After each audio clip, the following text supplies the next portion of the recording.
They claim that our eyes were just either slightly different from what they are. We talk, we see things are not normal.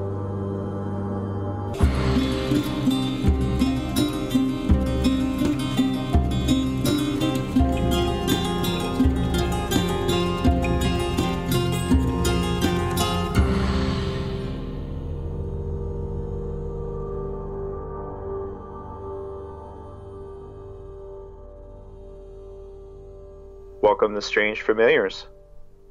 Good evening, Tim. How you doing, Chad? I'm okay. It's been a rough last couple days, but I'm okay. Well, everyone was very, I won't say frustrated, but they really were taken by the cliffhanger, that we left them with last episode. Well, sorry, but we got to give you guys a reason to come back. So for those who didn't listen, you probably should go back and listen to the last episode because that establishes kind of what's going on here. But very briefly, Chad and some friends from Canada and also a friend from York as well camped out at Pandemonium it was October 7th and 8th, was it? Yeah, the nights of 7th and 8th. Yeah. October 7th and 8th, 2022. First night, they had some interesting things happen. The second night, they sat down to recap what happened the first night, and right towards the end of that, on the last episode, you hear something, or you see something rather, come down the hill, kind of towards your friend Tom's tent. Now, Tom and Ryan were sleeping at this point, right? Yes. It's just you and Caleb awake. You were kind of telling stories and recapping things. Yep. We were sitting there, and Ryan had gone to bed. Tom had gone to bed before then. As we were recapping, and I was talking to Ryan and Caleb, I saw something up on the hill, a ways up, and move through the moonlight. There was a lot of moonlight that night. And then Ryan went to bed, and then me and Caleb were swapping campfire stories. I was recording his campfire stories, some of the encounters he had in his travels. And then something happened that abruptly ended that. Right. So there's a whole segment of campfire stories which will appear on another episode. But we wanted to continue with the encounters at Pandemonium, the whole confrontation at Pandemonium. So this clip starts just with the end. You guys are still talking about your campfire stories. I think Caleb's about to go into another story, and then you see something. So I'm just going to play this short clip to sort of establish what tonight's show is going to be.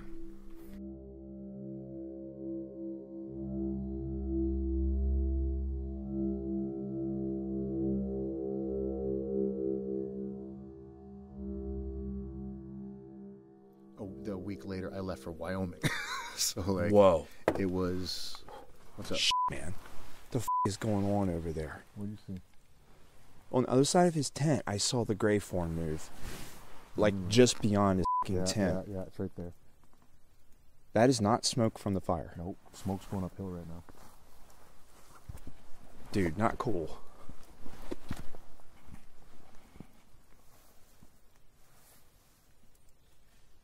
Hear that? That's up in the canopy. That right there is a mouse screaming and running away. Yeah, but that movement we heard was up in the canopy. Mm-hmm.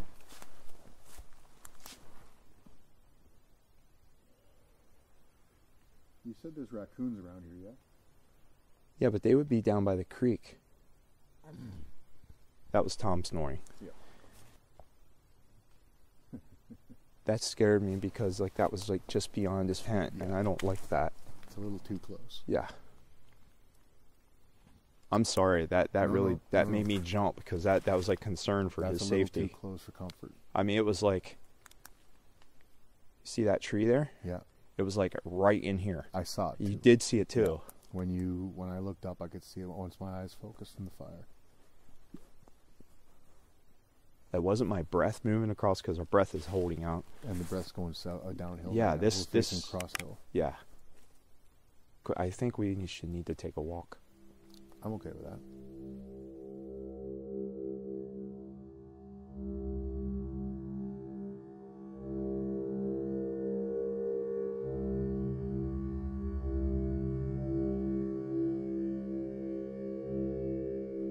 All right. You showed me when we were there, so we went there for our solstice walk this year, and you showed me about where Tom was camping. So I know, like I'm familiar with the campsite and so forth. So how close was this thing to his tent as far as you could tell? Right behind his tent. Right behind his tent. I was literally like sitting there recording Caleb, talking to him, and this thing just looms up from behind his tent. It was on the very edge. We had my lanterns on the picnic table, and it was on the very edge of the lantern light and the firelight, but the light was on it, and you could see it was real big. It was gray, and there was enough light that it didn't pass through it, but yet it didn't seem fully solid. That's interesting. Yeah. I didn't see any eyes or any facial features, but I had like the impression of eyes. Like if you're looking at like I don't want to say a skull because that's not right, but if you're looking at like it's somebody and their eyes were darkened, you know, like you could see where the eyes would be, and it kind of just all of a sudden it was just like it stepped out and it looked right at me, and I was like, oh my God, you know, it just like literally scared me. You know, this thing. You can hear it on the recording, definitely, yeah. And then it stopped, looked at me, turned its head. You could see its head turn, looked at Caleb, and then just was gone. Like it stepped out and it was gone again. Like it stepped out beyond the light and it was gone. So it looked like it stepped into the light. It didn't like stand up or something. Like it kind of just loomed up. That's the best way to describe it. When it went left, it stepped out. Could it have been low and stood up behind Tom's tent? It could have been low and stood up. His tent was probably, I'd say 4 feet tall. And then this thing was at least another good 3 feet above it. I mean, it was big and broad. I would say the shoulders were broad. I would say the shoulders were probably about 3 feet. And it was huge. Humanoid form, like, you know, upright. Yep, upright humanoid form, utterly silent. No noise. It wasn't like we heard crunch, crunch, and this thing just popped up. Now, that being said, we were sitting near the fire, and the fire was crackling away and all that. If it was physical, it moved. I'm not saying it was physical or spiritual. I'm just saying if it was physical, and it moved real quietly, I might have not missed it, but there's no way. You know, it's brushy down towards that area. Yeah. His tent was kind of where, you know, it was flat and then it kind of leveled out down by a hill, but where it was standing was level. So it wasn't like it was like even taller. It was on a hillside, and it was freaky. Now, I think you told me this, but correct me if I'm wrong. Did you say it looked like hairy, like it had hair on it? Yeah, it had, like I said, there was enough light that it seemed solid, but yet it wasn't solid. I know that sounds weird. And you had the impression of hair, and I had like the impression of eyes, but you couldn't see no eyes, and kind of sort of a nose shape. I didn't really see like a chin or neck. It was just kind of like shoulders and then like a round head. But I saw the head turn, you know, and it moved. It looked right at Caleb. I mean, it was looking straight at me. And then the light of the lanterns was directly on this thing, because you could see Tom's tent. You know, make out the color of his tent and the outline of his tent in the lantern light, because the lanterns were on the edge of the picnic table. So how far away was this thing? Oh man, to you? 12 feet, if not less, 10 to 12 feet. Yeah, I was gonna say, because the clearing there isn't. I mean, Tom could have had his tent all the way on that side of the clearing, and still not a ton of space there. You know? No, 10 to 12 feet at max, and then Caleb was to my right, so he was looking kind of uphill. He was looking up towards the cars. And then when I yelled, he turned his head and Caleb saw it. Okay. So both of us saw it. You know, I saw it first. This thing just appeared, and then Caleb saw it after that, and then that's when it looked at him. I mean, it locked eyes with me and locked eyes with him, even though you couldn't see no eyes. It was almost like sockets with nothing in it, but not a hole. It was like it was all made out of that gray whatever. Well, that was sort of an indication of things to come.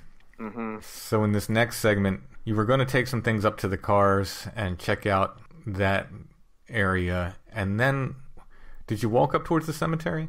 We started moving down towards the cemetery because we decided at that point we were gonna basically put stuff away, and then we were going to establish a perimeter. I'm like, yep, things are gonna get real at that point, and we started seeing lights and other things towards the cemetery. Let's play the second part where you kind of walk up the road a little bit, and then we'll come back again after that. I want to mention that, as with every on-site recording, the sound quality is variable because you're holding a recorder and people move away from the recorder and get closer to the recorder, and that's just the nature of on-site shows. So there are times when Caleb's very difficult to hear. This may be a headphone show, but I've been listening without headphones. You can hear, but there's definitely times where he's lower than others. I boosted him where I could without affecting the audio too much with what else is going on.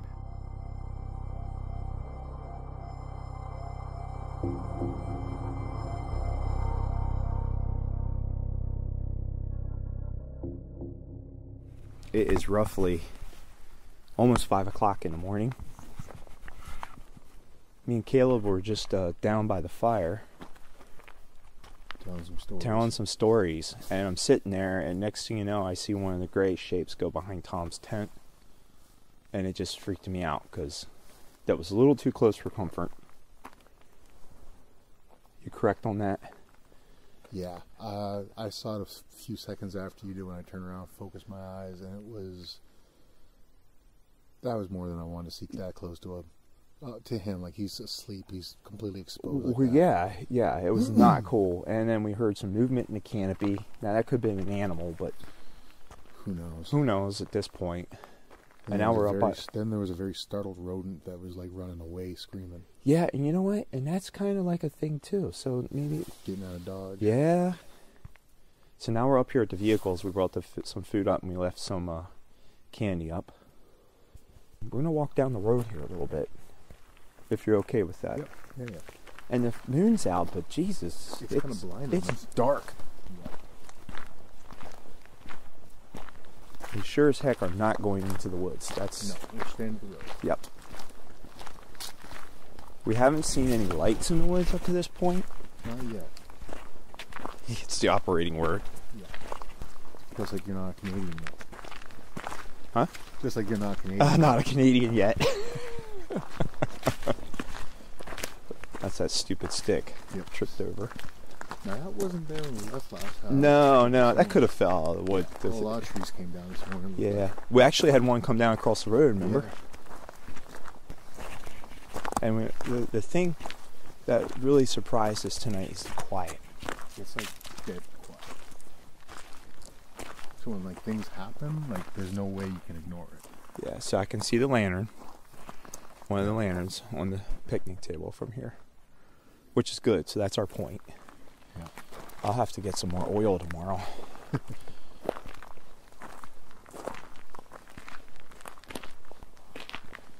And we're just kind of walking towards the cemetery. Yeah.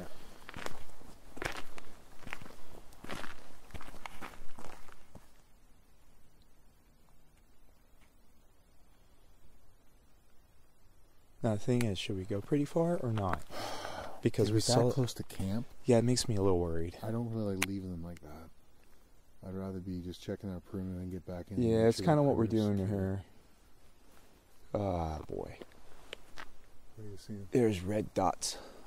Now you see the moon. Yeah, there's that moonlight in the comes forest. Straight down. See the moonlight in the forest? It's over to the left of that. Yep, there was one. Oh, yeah. Up above that. I just saw it. I see another one close that's not flickering. It's like it's moving. I'm going to try and get in your angle here. Yeah. I saw one flick on and off. I saw that, but there's one down here that's a little lower that's not flickering. It's just kind of hovering in one area, moving to the left down. Is that on the other side of the moon patch? No, it's right down here, like within 15, 20 yards of us. Yep, just saw one over here. Yeah. And there's no other people here right now. No. It's quiet. And if they are, they're asleep. I'm not going to be happy in my hammock tonight, I feel. No, this was... that was really close to camp. Yeah. That, and I'm far from camp. Whoa. That was one moved across up there. Gray or light? light. A light, like a little. Ooh. Yeah. A little whiff of light. Yeah. My eyes are on a cut. That moon is at a really awkward angle to get vision. I don't think if we wouldn't have had the fire, I don't know if we would have saw that gray movement. No. The lantern light flicked off for it, so that means it was somewhat solid. Yeah.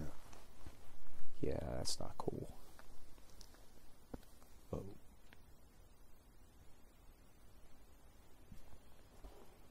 Now, see, when me and Tim were here, we had walked all the way to the cemetery. But then again, we didn't have anything in camp at that point, and it was just us two. We didn't have people back at there, so yeah, I think this is good enough. Yeah, I'd rather be down near where Tom and Ryan are. I think what we're going to do is we're going to also go like a little beyond your the hammock, just to see if we can. I mean, unless you're real cozy, might just snuggle with you. Oh, hey, easy there. Here, hold on a moment here.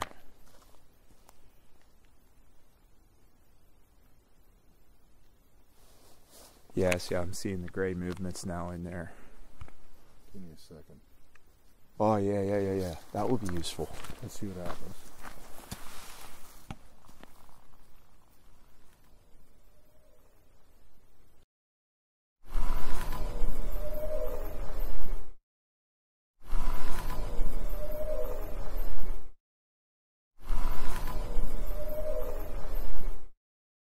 Oh boy, so when the owl starts, that means we might have more activity.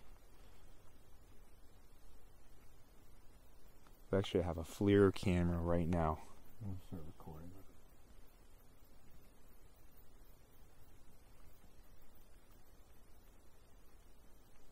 So it's hovering around 1 degree Celsius, which is just about freezing. Yep. Freezing is 0 degrees Celsius. Yep. So we're looking at 32 Fahrenheit right now. Give or take. I'm seeing... like that's all sky up there. That's real black. Yeah. But I'm seeing some darker colors coming up here and there. Oh, in the woods. Yeah. Dark as in cold. Yeah.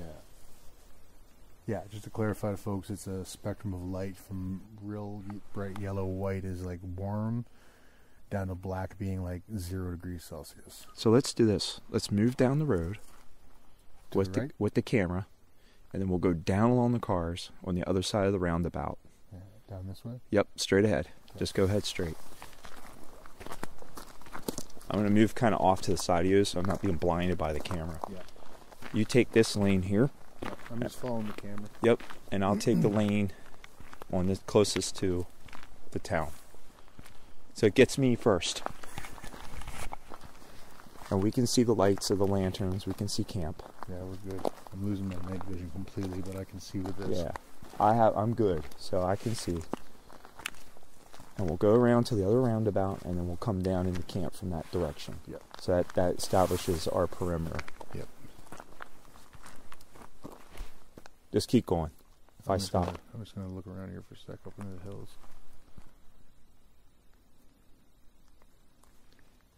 Whoa, that moved. A little dark spot. Well, something, yeah, see? But I'm not sure that's just because of how steady I am or the camera's trying to pick up what. Gotcha. This is a new tool. This is like something I need to get. And you can clearly see the road. Yeah. I don't know, why did we pull that out last night when we were seeing stuff crossing the road? My phone was dead.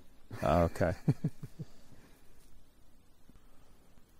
There's something a little red right there, though. Might just be a tree branch that got enough sunlight at the end of the day, though. Because you can see like how much thermal mass the wood has. Yeah. And the road, of course, because it's been absorbing all day. Yeah. It's actually like 6 degrees on the road, and then you walk into the woods just off the road, and it drops down to 3 degrees Celsius. And then the woods beyond to trees are 4 degrees. Do we want to go that far, or do we just want to go down into the round? Let's just go down into the roundabout. Well, we might as well go to that end. We're not too far. Okay.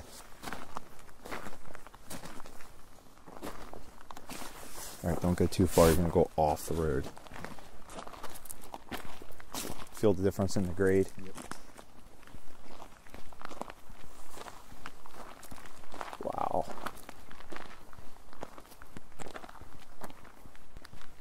Now, it's going to be hard to pick you up on the recorder, just so you know. Yeah, no worries.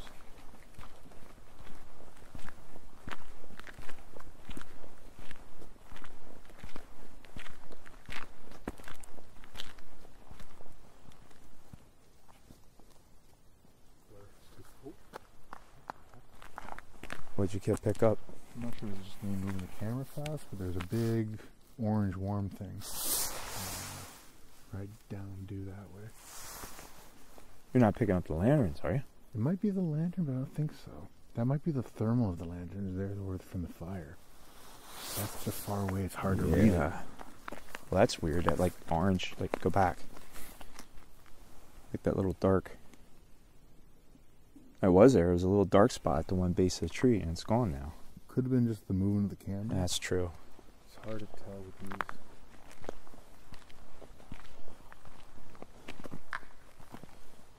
But we can still see the lanterns, and we're like, Yeah, we're visibly able to see them. yeah, we're like on the berm, Yeah. up from the cars, Yeah. not far. Lanterns up and picked up other photos, so we definitely know it's other range. All right, so based on the way this road is, Yeah. last night when you had that gray thing cross, it was down in here. Yeah. That's nuts. Or no, it was up on the rise It was more. up on that rise. Now yeah. on that rise is a power line cut. Oh, yeah, there is. Yeah, yeah. Yeah. There's the opening. Don't go too much further. No, just kind of get a good view of it all. Now, it's not that we're scared to go check this stuff out, because honestly, I want to go. It's just that we got two guys sleeping Really back don't there. like leaving guys sleeping. No, yeah, it's not fair. Yeah.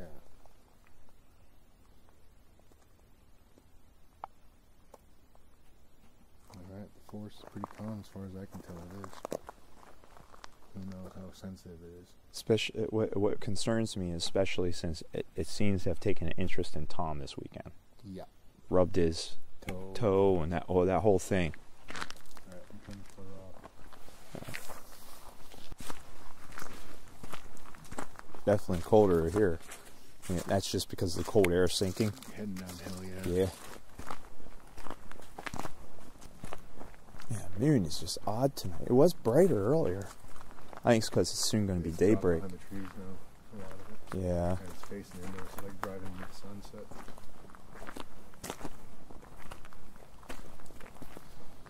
Oh, man. Yeah, I think what we'll do is we'll go past the fire, go down below your thing. Yeah. We won't get too close to Rye because we don't want to freak him out.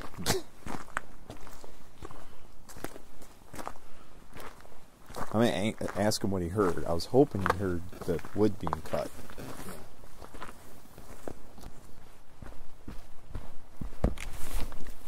As a trip over the rock.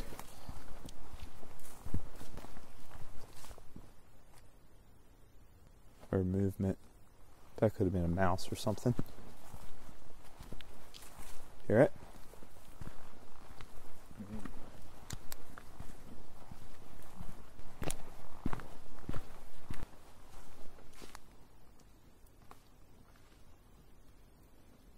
And let's just go down this way straight. Sound good?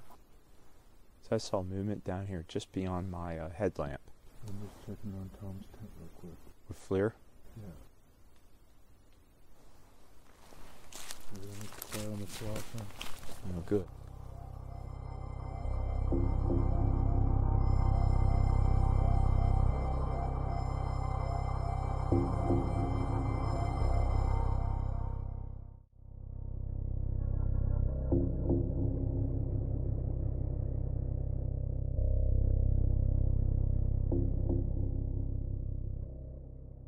You can hear you guys say there, like, I don't think we should leave the guys in camp sleeping alone, which is a good call, given the way these things at Pandemonium like to come into camp.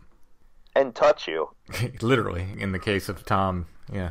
So, you went back to camp, and then, so the camp kind of drops off. There's kind of a slight incline. Sometimes it's a little steeper than slight, but it's a hill that kind of drops off down into a swamp. Yep. And you started to go down that way. Now, did you see something down there that you went that way, or you were just checking things out, trying to like make sure things were cool around camp? Well, we started heading towards the cemetery. Then when we were heading back, Caleb put a FLIR. He had a FLIR function on his phone, and he decided to use it. And we were seeing some things on the hill, like on the road crossing. And we were seeing temperature differences up in the town. And we decided to head down the road a little ways. And then we realized that when we said on the first night that we saw something cross the road, we realized that was actually on where it's kind of like a hill. It's a little higher. And there's that power line cut, that goes uphill. Mm-hmm.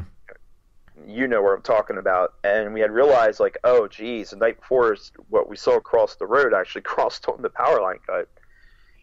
And then we decided that we should go down the hill too, because we were seeing lights and stuff down there, and we were just like, we're going to establish a perimeter and just see what's down there. His hammock was out of camp a little ways, like it was stepped out. So we decided we were just going to walk the perimeter and see if we could, just like the first night when we were there, and we kind of pushed it out. That's what we were going to try and do. Right. But it wasn't having it. Now, we'll play this next segment, but before we get into it, you can hear Caleb speak in, is it Ojibwe? Ojibwe, yes. It's not. Yep. And he is calling upon what he calls Bear. Mm-hmm. This is just so people know what he's doing. When you hear that, and that is a protector spirit, right? Yes. In his lore, Bear is... especially Grandfather Bear, which is actually the short-faced bear. Grandfather Bear is seen as a protector of his people. He's considered a spirit eater, so you actually call him Bear, and these things are supposedly afraid of Bear. All right, so that kind of establishes what's going on. This next segment finds you guys in and around camp, and the greater part of it where you see things is over that hill down towards the swamp. So let's go ahead and play that.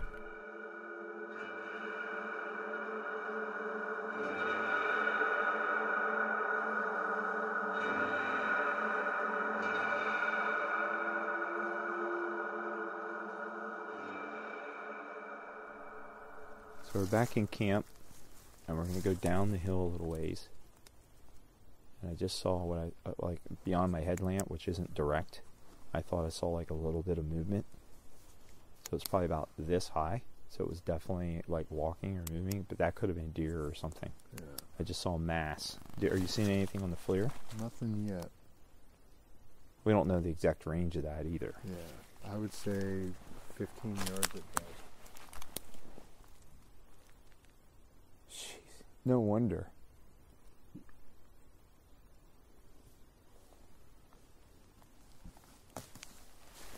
So you said that your tarp was touched on the downhill side. Yeah. No wonder you're so far out. Yeah. I'm right there. Yeah.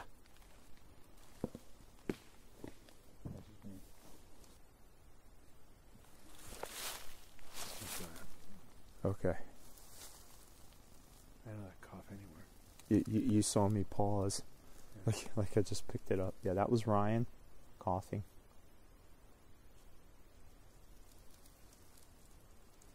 Let me check this out down real quick.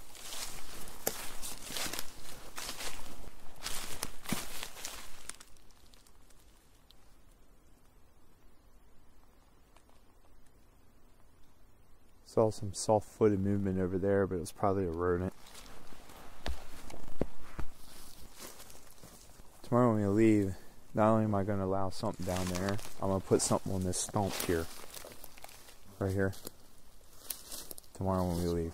Huh? That's a good spot. I'm not doing it tonight because I don't want to... Encourage. Yeah. I want it to be far away out. That's why we're doing this.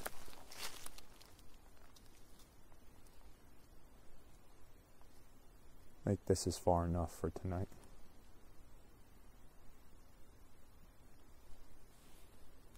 this place has a habit of drawing you away from where it's going.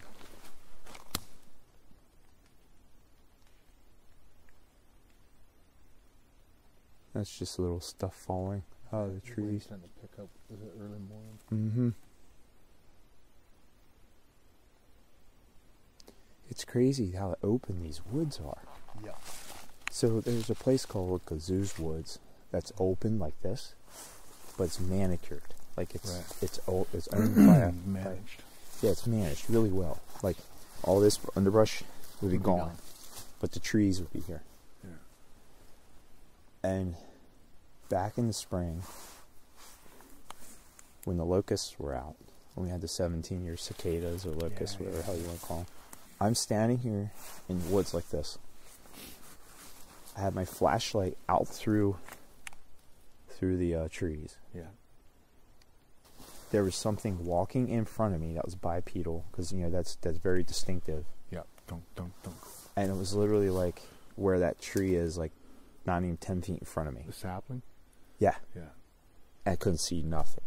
Yeah. It would be like me, like you standing there, and something going. Right. That was so unnerving. Because I'm like, I know it's there. I can feel it's there. You know how you can feel a person close to you? Yeah. Let's But- hit the lights real quick. Yeah. I have no vision now whatsoever. Just close my eyes and wait for the count of 20. And I could see nothing. And it was so unnerving. Yep. There was stuff being thrown at us.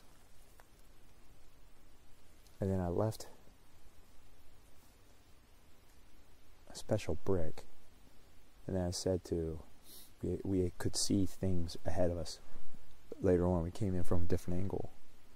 And I said, yeah, I White left. orb or white light Where? just floated across. You see that light clearing out way ahead of us?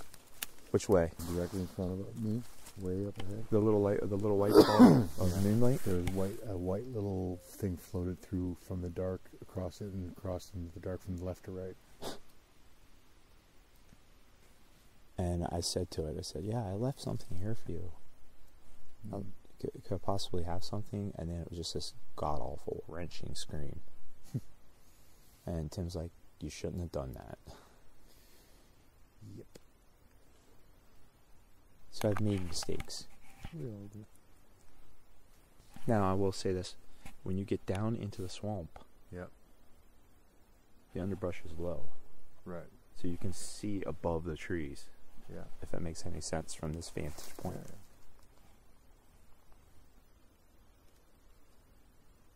Now I've seen some of the searchlight beams moving around down in there. Yeah, there's something gray moving along from the bottom left here, across the ridge edge. I can see it just here right now. It looks like it's slowly moving to the right. How close? Where the moonlight starts down there. Okay. Also, it's down there where the swamp starts, Yeah, where the cliff goes down. I think so. Yeah.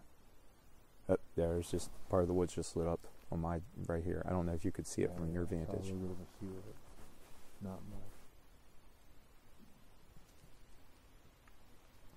Trees are thumping from the wind now. Yeah, so when the wind picks up, start listening. Yeah. They move with the wind. Good hunters. Light on my periphery on my right.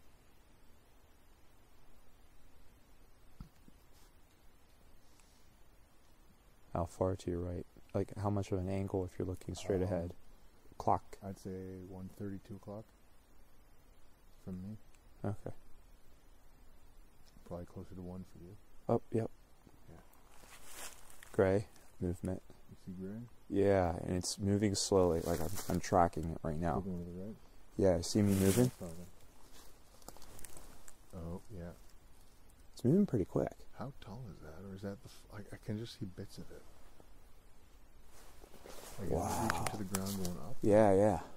That ain't small. No, I'm turning. Keep I just lost it. okay, let me see if I can pick up. It's a distance away, so I'm going to put it Yeah, in it's grab. pretty far out. Let's see what happens.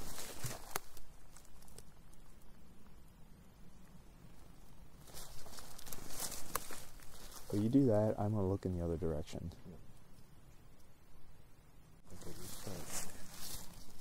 What'd you see? Was it cold or hot? I saw something warmish move across these two, like his legs. But it's not those two. You see those two things in the distance? Yeah. I think it's just tree trunk, but I saw the right there. I don't know if that's just the light picking up, the camera picking up more light, or what's going on. No idea. It's, to use a pun, it's ghosting us. Yeah. That's pretty bad. They're moving around the camp. Yeah, it's going clockwise. Yep. They seem to move clockwise to counter it. The whole time they're moving around us, it was clockwise. Yeah.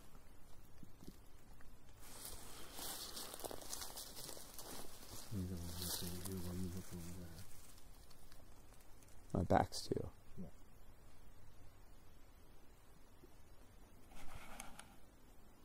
I don't see anything, but I have a funny vibe going on. Crazy. Yeah, that we weren't expected to come down here. I mean, they want to be ballsy, we gotta be ballsy. Yeah, exactly. Sean Connery and the Untouchables.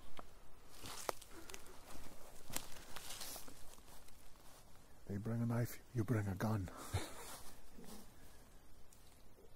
And we're not trying to intimidate. We're just trying to, this is ours for a little while longer. Yeah. Let us have this time, and then we will be gone. And you can have the woods back to your original plan. Because I'd like to sleep at least 2 hours. Yeah. I'd like to get a couple. Although I don't know if I'll be able to tonight. I'll have to wait till the sunrise and crash until you guys are ready to rock. It's almost like we're on a road, but we're not. It feels like a road here, but it's not. It's not. It's just the way the hill levels out here. It's a plateau. The roadbed we actually went over. Yeah. You were showing that to us yesterday, I think.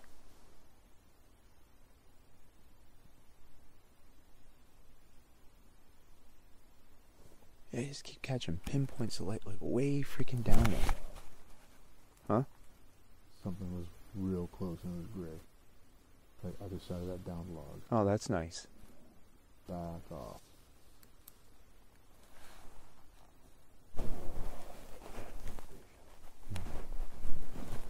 Bear. Yeah. Bear. Makwana. Makwana. Ambe makwa. Now you got its attention. Yep. Anim bojo, kinun indígena casa, barna shindo, dentro de Mississauga, Missionado, Nindal. I'm not sure they're on the moon. No, bojo. Went on a bojo. Yeah. Off to the left.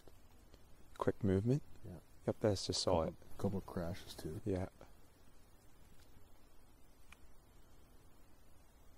Ambe mshomos makwa. Ambe.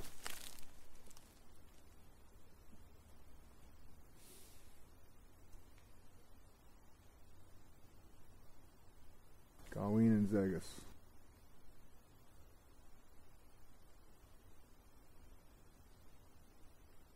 Okichita and Dal.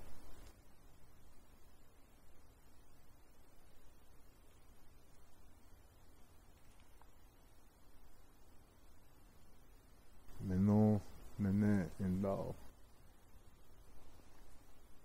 Quick gray moves going downhill now. Yeah. Ambe mshomos makwa. Ambe. Ambe majada. That's her car horn, I think. That's possible. Like way over there. There is a road. There's a road on the other side of the mountain. Okay. Or like past, like on the other it was mountain. way out. Yeah, that's possible.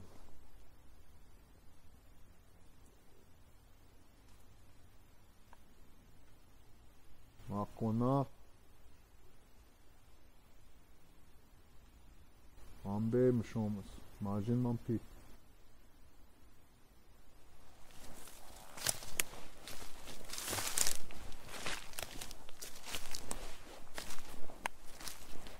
That's right. Go down.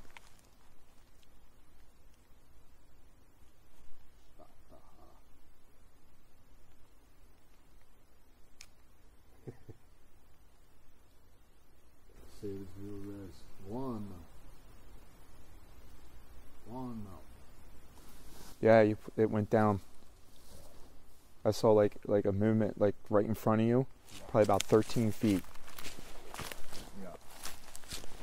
He was looking at me and I Yep. was looking at it. Going down.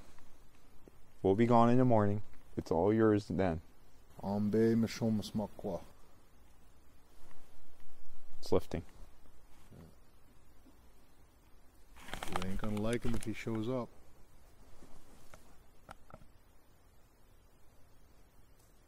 Now laugh if Bear comes into camp tonight. He'll come cuddle me and keep me Yeah. warm. He is more than welcome. So my family were of the Bazunashido and the Mississauga Crane clan, what we refer to the Heron clan. But my father, when I was about 5 years old, was adopted into the Bear clan. So they watch over my family for me. Nothing wants to the bear. Shomas Makwa is that short-faced bear. That old ancestral bear before the brown bears came. I like that you guys have memories. Yeah. It's in your history. You ever heard of the, oh, my shoulder. Got a torn rotator cuff. Amongst the Inuit in Alaska, they talk about a weasel bear. It's a bit of a cryptid up that way. No. They talked about these polar bears that were long and lanky like a wolverine or an otter. And about 6 years ago, somebody found a skull of a polar bear that doesn't look like a polar bear skull. An ancient ancestor. And the Inuit that were there were like, yeah, that's a weasel bear. We've been telling you about for years. It's like when they found the Sri Lankan devil bird and turned out to be a spotted eagle owl. Yeah. And the Sri Lankans like, yeah, that's a devil bird. We told you that. Listen to us. Listen to the people that live there. Yeah. Often when we say these spooky names and stuff and these weird animals, it's because we know them. It's not that they're a monster or some strange ethereal thing. We know. It's just like Sabe. Get your Sabe. We know them. They reside here. There's nothing to be afraid of with them. They just like a brown bear, just like a black bear. You give them space. They're ambling through. Yeah. Down here. Yeah, I saw too. Pulling up a little bit more. Oh, go. Ambe Mishomas Makwa. Go home. Shtataha.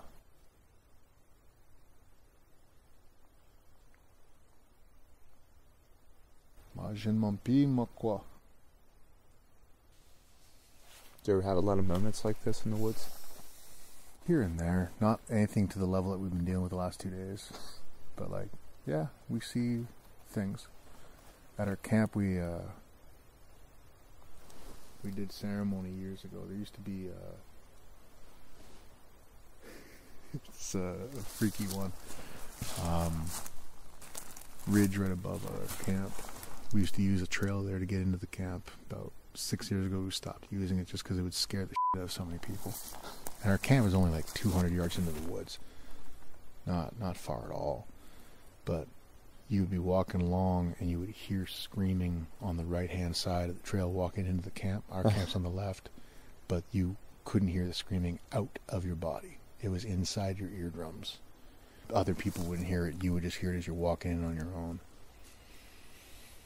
And so elders, and there's a lot of other things that happen down there. Those blue eye things and everything. Yeah, we'll discuss that another time.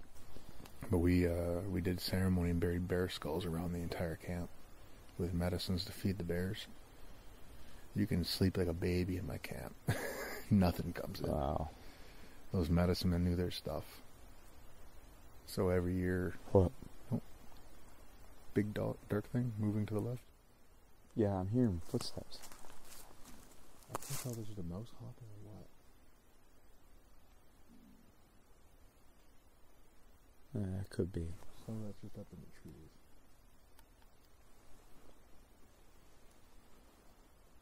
Real tall, dark thing down there. Down here. All right. Oh, okay. Let's say 2 o'clock. And it was moving along the bottom edge, but it was tall and kind of leaning forward, like it was walking like this. I didn't mean to turn the light on, but I was just like... You're good, you're good. It was gone before before you turned your your light on. Lost in the trees. Everything's heading back down. Yeah. They know what a good idea is. Yeah, bear. Yeah. I guess if they're English-speaking beings, just say, hey, bear. Hey, bear, is that you? You don't have to necessarily say it in Ojibwe, I guess. I don't think it's so much the light. Oh, that's f***ing weird. Yeah. There's a light moving along the bottom. You see that? Yeah. That's huge. It's like a f***ing headlamp. That is so weird. What? Is that not... Could that be some of the moonlight hitting down there? But no, it was moving. Yeah, I'm going to turn the light on in a minute, and here's the reason why. Yeah. Yeah, we could see through the trees. Yeah. I was making sure it wasn't something moving, glancing off a tree.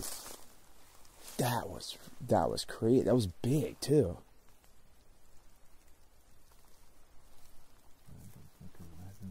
That's a very direct light. Yeah. So mine's more spread out. I use that one for direct. That was crazy. You saw that too then? Yeah. It was like literally the brightness of a headlamp without a beam. Yeah. Moved from left to right. Yeah. That was The weird. one thing went right to left, that thing went left to right, like they were meeting in the middle or something. Yeah. Probably asking each other, have you seen a bear?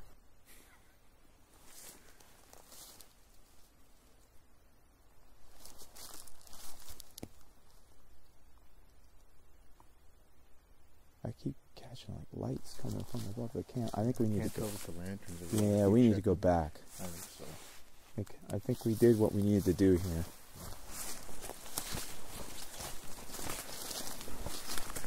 We weren't really that far. It's just, yeah, it was moving when I saw before I said bear. There was like a lot of movement up around here, and I'm just like, yeah, we don't need that tonight anymore. It's almost 6. It's like 5:30. Huh? What? Probably 7-ish. I'm guessing. Did you hear something? Or are you just being careful?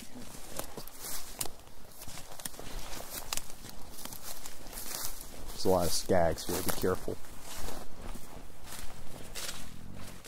That's Tom snoring.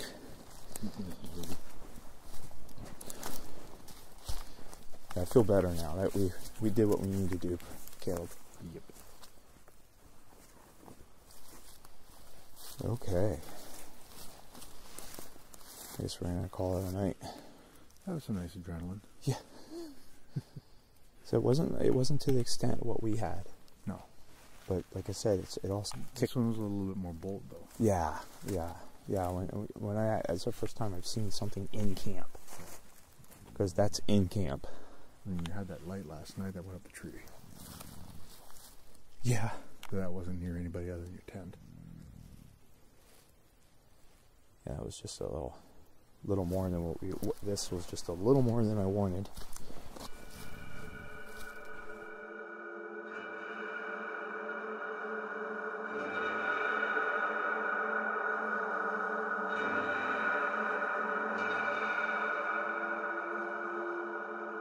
It almost sounded to me like your impression was that these things were coming from the swamp area. Yes. So we were positioned between the camp and where our offering area is, which is where the kind of hill drops down at a steep angle and then the swamp starts. Yeah, it's right on the edge of the swamp, basically. Right on the edge of the swamp. We were like kind of up a ways from the swamp, not quite in the camp. We were beyond the fire, like in a like kind of a flat area, and we could see these things down in the swamp. It was like a light show. It was insane. You could see these gray things moving up the hill, like going around this clockwise, trying to get up towards the camp. How many do you think? I lost track because some were moving fast. I couldn't tell if some were coming back, they were coming down. There was a lot going on. There was a lot going on, and a lot of movement. They were not animals. They were mostly these gray forms. And it wasn't just me seeing them. Caleb was seeing them at the same time.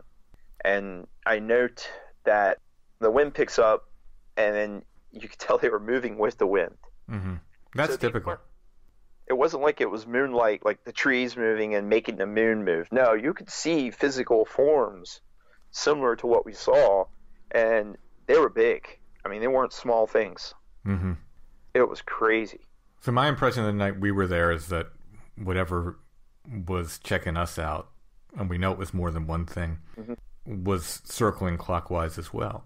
Yeah. I don't know why it's clockwise. Maybe that's just the way they come up. I think they were moving more or less along that creek bottom. Yeah, I was going to say, there is that one creek like thing. Yeah, I mean, I think when we were there it was dry. I don't know if it was dry when you were there.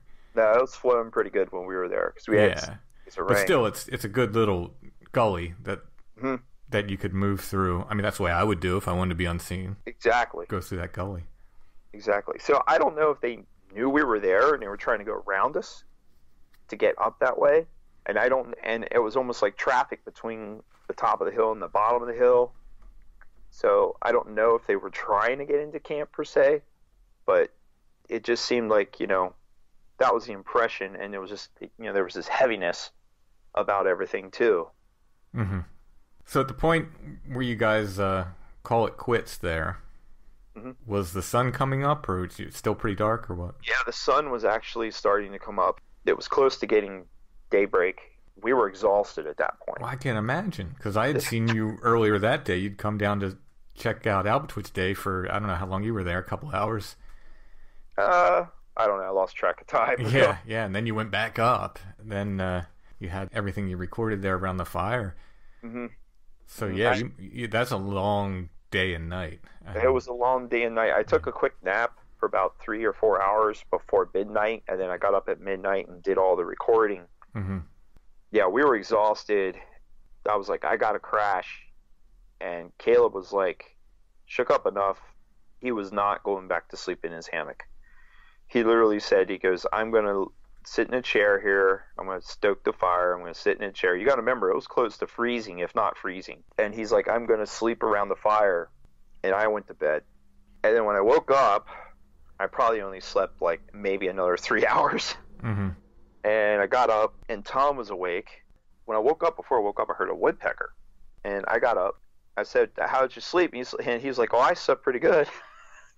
And I'm like, well, thanks to us. And he goes, right before I got up, he goes, I heard some yelping. And I don't know quite what he meant by that. And he goes, and I heard knocking. And I said, well, was that woodpecker I heard? He goes, no, it wasn't that woodpecker. He goes, I heard knocking. And this was during the daylight. Wow. During daylight, like in the morning. He said, I heard knocking, like something hitting on the tree. Caleb at that point had went into his hammock. He went down and slept in his hammock. He waited till the sun rose. Mm-hmm. And then when I talked to him later, when he finally woke up, he said that something had tried to come into camp and was still poking at him. And he just pulled his coat tight around his head and just huddled down, was just doing his best to just kind of ignore it. Now, does he mean like literally poking, or just I don't know if he meant like him? I don't know if he meant like physically or was approaching him. Like he said, he saw something come down the trail into camp, and he was just like, oh, and he just kind of was just doing his best to just try and get to sleep. I can imagine with them coming in. So definitely, the second night, their decision was made on what they were going to do, and whatever it is, they were definitely ready for us to move on, I think, at that point, because we were there 2 nights. Yeah, I wonder what would happen if we stayed there a week, I don't know. Or attempted to. I don't know. I don't know what would happen the third night. I mean, I don't know. Yeah. I mean, we could try it. Yeah. Yeah.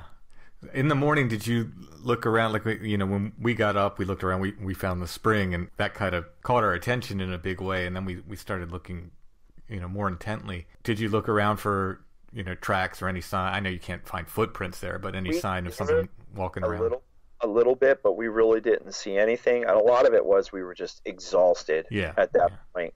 I went down to relieve myself, and I went down a certain way, and I came back, and I actually found a small tree structure. This is really interesting. This is super interesting. Go ahead and describe this, yeah. And it wasn't there the day before, because I had gone down Saturday morning to do my business, and there was nothing there. This was not there. I would have noticed it. And it was probably about 4 foot tall, and it was like an upright branch with a branch at an angle and a bunch of branches laying across it, like placed on it. Mm-hmm. There is no way this was like a natural deadfall.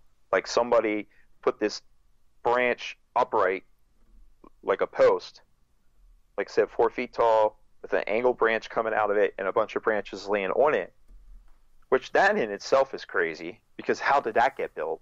But the craziest thing is there were some also, the ones that were laying on the angled branch, there were actually some going horizontally across, and some of them were like glued on there. Like if you go to pull them, they were sticking to the other branches. Yeah, this is bizarre. I have no idea what it was. I called Caleb down, and let's take a pause here. You sent me a photo of it. Mm-hmm. If not a film, I forget which. It was a sticky substance. So when you're saying glue, you're talking about the act of something being glued together. This wasn't an industrial glue. This wasn't silicone. Yes. Yeah, it was not like it was not man-made. Mm-hmm. You could tell, it looked like it had been there a while because there was some lichen and stuff on it, but I didn't see this the day before. It was not there. I mean, I would have noticed that. I was like, oh my God, where'd this come from? And you could tell it looked like somebody had placed sticks across it. We pulled on it, and it had some strength to it, whatever the sticky substance was. Right. It was not pine resin, okay? We're all familiar with that. It was not a pine resin glue. Caleb, he knows a lot of natural glues, and he came down, and he looked at this, he's like, how is this sticking together? It was so weird. We didn't see any traction. We were kind of moving stuff around, seeing if we could smell anything, he's a tracker, and we didn't see anything, but it was so bizarre. Yeah, so it looked clearish. It wasn't sap. No, it was not a resin in any way, shape, like a pine resin. Yeah. Like that. It wasn't silicone glue. So even if it was some kind of man-made glue, and it wasn't, you're confident of that, I'm confident of that looking at the photos, and I trust you guys, I trust your judgment. This wasn't like a hunting blind. Like a lot of people say, oh, those structures are just, bow hunters make them as hunting blinds and stuff, and this wasn't that. It wasn't a bushcraft shelter. It was too small for it. Yeah. It was low. The way it was, it was only, so it was 4 feet high at the longest, and it was only 3 feet long. It wasn't that long. Right. And if you were using it as a hunting blind, you better have thrown a tarp or something over it, because honestly, it wouldn't hide you very much. Exactly, yeah. Most of these don't. I mean, I'm just saying what some people have told me. Why would a human decide to say some glue you didn't recognize? And again, I trust that it's not. Why would someone do that? Yeah, why would you glue something together? You would just tie it, or you would glue it across. You wouldn't have to glue it. Yeah. Because it was staying up without having to be glued, but it was so weird. Yeah, yeah. And some of the pieces that were when I say glued, I mean that in air quotes, were actually small. Like they were twigs that were glued on. And so they weren't adding to the structural integrity or whatever. Yeah, and it was so bizarre. It was one of the weirdest things I've ever seen. Yeah, that's a weird one. One. So, Bigfoot snot, maybe? Yeah, or some other substance. I don't know. Bigfoot's using loogies to hold together tree structures? I don't know. Bigfoot's related to wasps now. I don't know.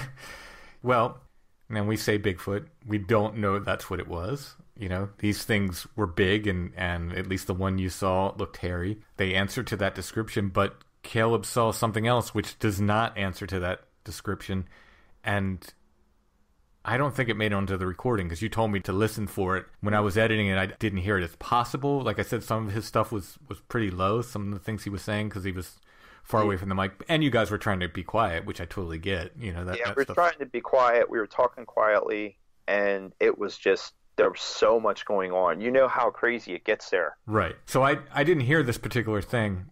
See, he saw something else, so you might as well tell us. So he goes, "Do you see that?" And I said, "What are you talking about?" He goes, "Something just stood up on the edge of the rocks." Okay, so right before the swamp then. Right before the swamp, right where the drop-off is. He said something just stood up, and it lifted up. It looked like it lifted up its arms, and then it took off. Like he said, "I think they were wings." And I'm like, "Well, how big was it?"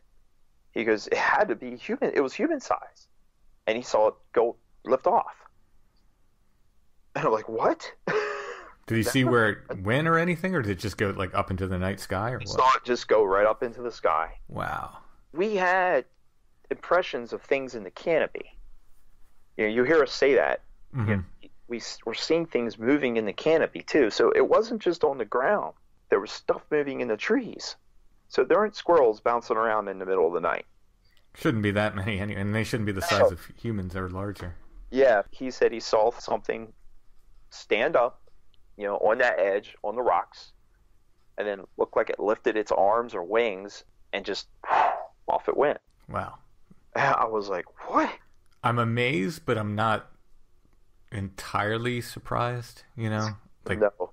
the place is so weird, and this weird phenomena tends to gang up, where you find one thing, you find other things, and whatever's there just acts really bizarre.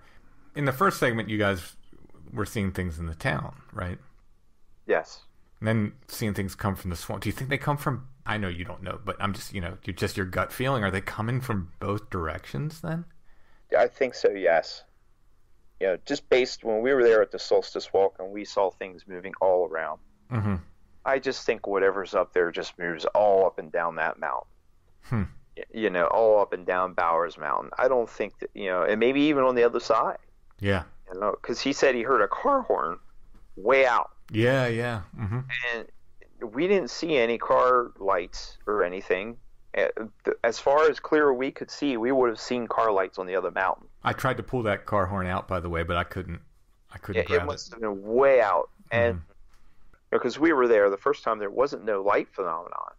And then, you know, what we saw in that valley was just crazy. I mean, that was the brightest light I've ever seen. Well, we saw two, I'm not going to say they were eyes, but we saw two red lights that were spaced as if they could have been eyes. Let's put it that way. They were so bright at first we thought we were seeing some kind of taillights of a vehicle.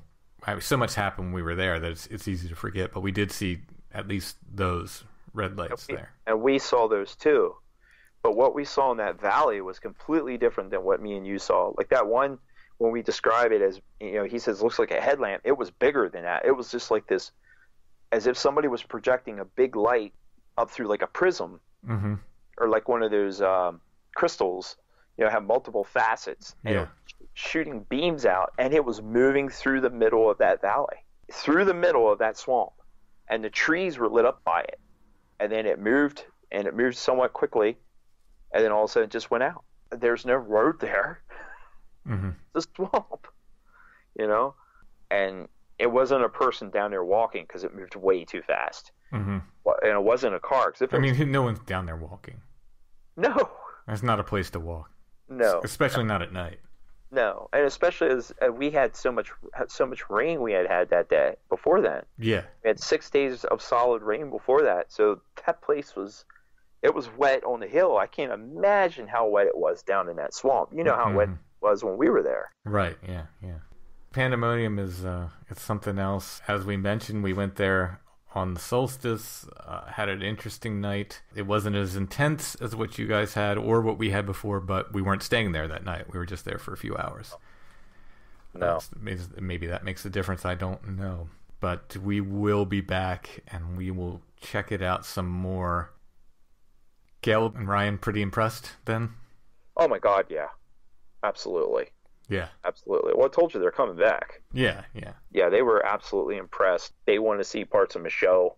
Took on the Pine Grove furnace so they could see the furnace on the way to the campground. They loved the campground there. So they want to walk through parts of Michaud because it's a different environment. They just love that. Even just a natural part of it. Oh, yeah, yeah. They get a kick out of. Oh, Michaud's fantastic for that. And speaking of Michaud, well, you spent the weekend, I spent one night with you at the supposedly haunted paymaster's cabin at Pine Grove Furnace this past weekend.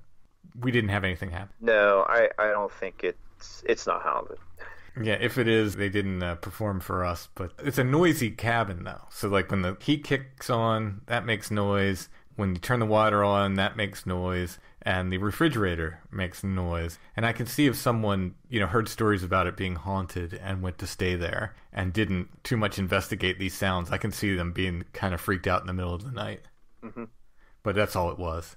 I thought I might have heard a mouse in my room, but I think it was just that heater is so loud when it kicks on. I think it's just the heating system. Yeah, I think what it is just it's an old building. It looks really old on the outside, but when you get inside, they updated it, made it so modern. And I think it's just that. I mean, I think the story is like you hear the workers coming up the one set of steps because they would come up the one set of steps, get their pay, their mail and stuff, and come back down the other set. The story that I heard is people go up, they'll hear people walking up and down the steps. The one time I was there, I actually stayed in the room where you were at, and I didn't hear anything. Yeah, that's the room I stayed in is right by the steps. It's basically where they would have paid them when they came up the steps. Yeah, but what you can hear when you're in there is you hear the clunk of the heater in that room turn on. You hear the clunk of the heater downstairs turn on. Yep. I'm guessing there's a heater in the room you were in, too. Yeah. There is. So there's clunks that have. I can see somebody thinking that was somebody stomping up the stairs or something, but it was just the heaters.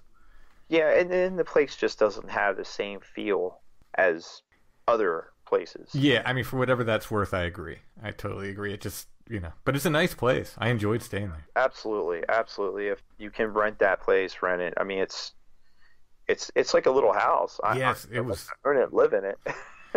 Super comfortable and. I guess I'm getting old and soft, but the whole time I'm thinking, boy, this is a lot nicer than a tent. It is, in the cold especially. Yeah, exactly. Yeah, I still like camping in the cold, but sometimes it's nice to have, some nice modern, not having to start a fire to get a hot cup of coffee or tea. Absolutely. Well, Chad, thank you for sharing these Pandemonium recordings with us. We've already been back, so I don't have to ask you if we're going back, but I'm sure we'll go back yet again. And we'll see what happens in the future. We got to get John up there with us. Yeah, I think that would be cool. I'd like to actually go to different sections. I know. See, that's the thing. That area we've had so much happen that it's almost like we know we can go there because that's the place where things happen. I know. But we have to go to other places to see if things happen there too. Once again, Chad, thanks for sharing your adventure with us. Thanks for recording for Strange Familiars, and I'm sure we'll hear from you soon. Oh, absolutely, man. Oh, Ruck Rabbit, you got those blankets up? Yes, we got the blankets on Ruck Rabbit Outdoors. There are only 3 left. Okay, so these are custom heavy wool blankets. We actually had one at the cabin. They look fantastic. Yeah, they're nice and warm too because I used it. That's mine. Yeah. And it has the little Ruck Rabbit label on it. It's in our brown and red. If you want to see what they look like, and they're queen size, so they're a very good and they're thick. Mm-hmm. Very generous size. You can double up yourself in them if it's just you, and plenty of room, and they're nice. Yeah, they look nice, and they're nice and warm too. So people should check those out at the Ruck Rabbit Etsy shop. All right, Chad, thanks so much. All right, thank you, Tim. Thanks for having me.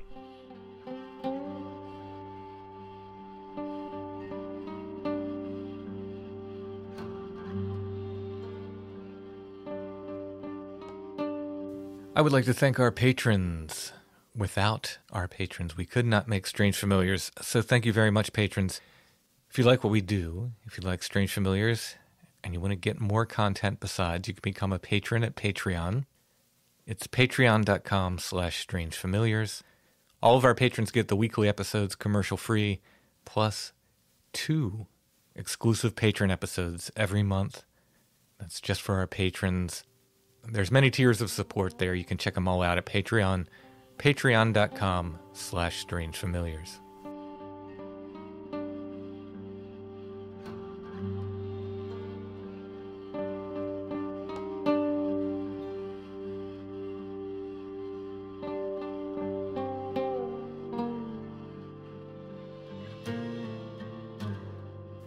Before we get to our Curiosity of the Week, I would like to thank Chris D. for the PayPal donation. Thank you very much. If you want to help us out with a one-time donation, you can go to the show notes under any episode at strangefamiliars.com and look for the paypal.me link. If you click that link, you can make a one-time donation. I swear I haven't replaced you with Chad, Allison. Well, I'm not an experienced woodsman. I don't think a woodsman qualifies for doing the intro to the show, though. That isn't part of the prerequisite process. No. You just have to be in a good mood.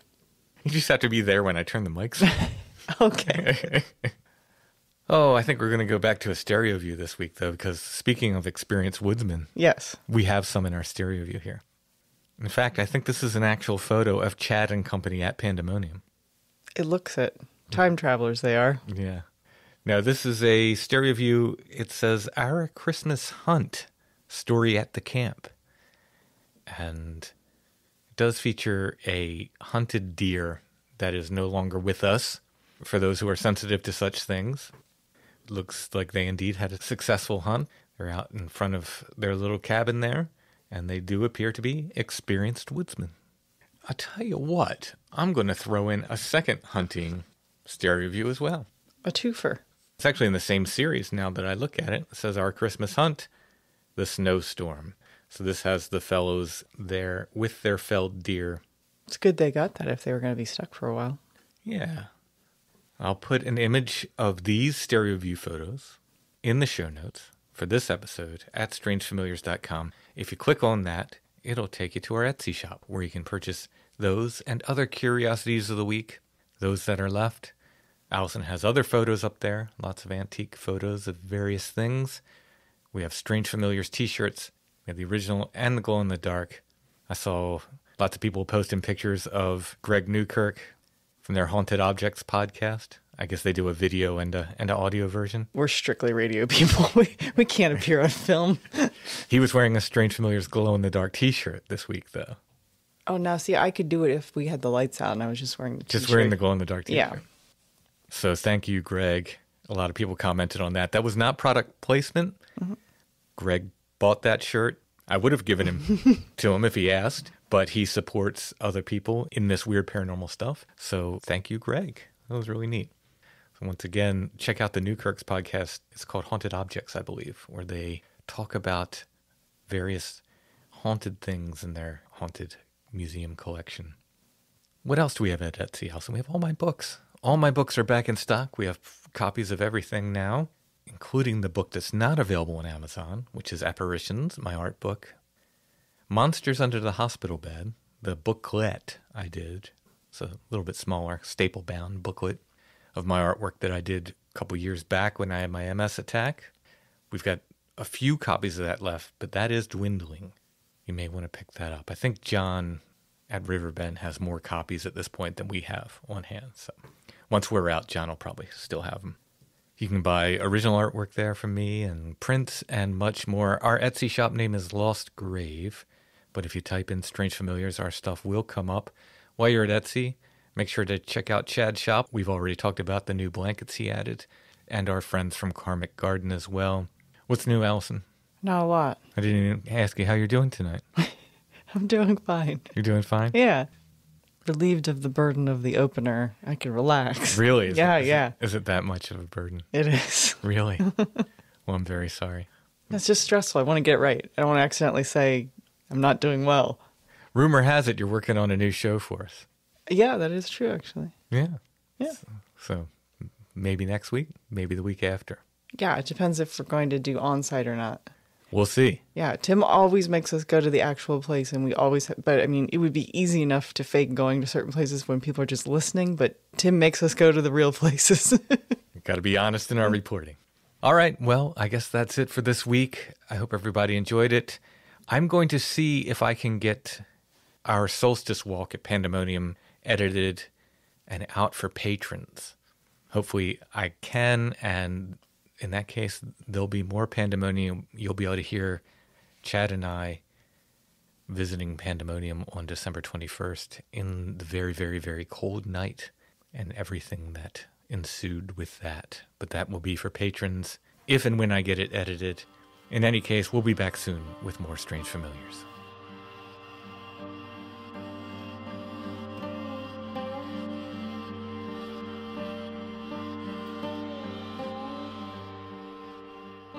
Strange Familiars is a production of Dark Holler Arts, music, books, art, podcasts, and more. Intro and background music is by Stone Breath. If you want to hear more or purchase music, you can go to stonebreath.bandcamp.com. Strange Familiars is on Facebook, facebook.com/strangefamiliars. The Strange Familiars Gathering Group is there also. We're on Instagram @Strange Familiars. Give us a follow, and you can find us on the web any old time at strangefamiliars.com.